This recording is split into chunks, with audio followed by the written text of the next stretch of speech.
Cockroach जनता पार्टीचा संसदेवर धडक मोर्चाला केवळ केरळ भवनापर्यंतच परवानगी। बॅरिकेडिंग करून दिल्ली पोलीस मोर्चा अडवण्याच्या तयारीत।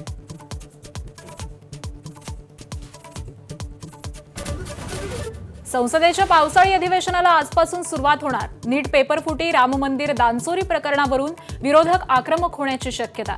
तर अधिवेशनाची रणनीती ठरवण्यासाठी इंडिया आघाडीची सकाळी 10 वाजता बैठक। राजकीय पक्षांच्या कार्यालयात एसआयआरचे कॅम्प नको, बीएलओने एकदा तरी मतदाराच्या घरी भेट देणं आवश्यक। माझाच्या बातमीनंतर निवडणूक आयोगाच्या सूचना। धर्म बदलल्याने किंवा धर्माचं पालन केल्याने जन्मजात जात बदलत नाही। उच्च न्यायालयाच्या नागपूर खंडपीठाचं महत्त्वपूर्ण निरीक्षण। धर्म आणि जात दोन्ही स्वतंत्र संकल्पना, खंडपीठाचं मत।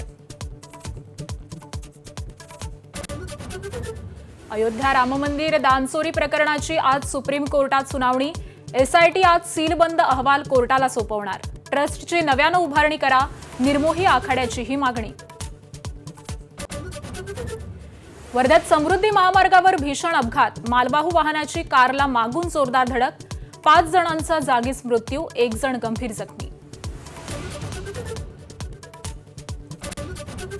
मुंबईसह उपनगरात पावसाची हजेरी। मध्य रेल्वेची वाहतूक 10 ते 15 मिनिटं, पश्चिम रेल्वेची वाहतूक 5 ते 10 मिनिटं उशिराने। रस्ते वाहतूकही मंदावली।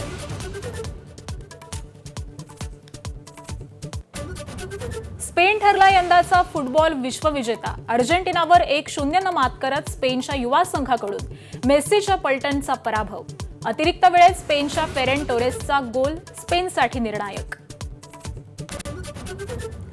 सलग दुसऱ्यांदा फुटबॉल विश्वचषक जिंकण्याचं अर्जेंटिनाचं स्वप्न अधुरं। अंतिम सामन्यातील पराभवानंतर लिओनेल मेस्सी भावूक। भर मैदानातच मेस्सीच्या डोळ्यात पाणी। टी20 नंतर वनडे मालिकेतही भारताचा पराभव। अखेरच्या एकदिवसीय सामन्यात इंग्लंडचा भारतावर 27 धावांनी विजय। रोहित शर्माची 138 धावांची शतकी खेळी व्यर्थ।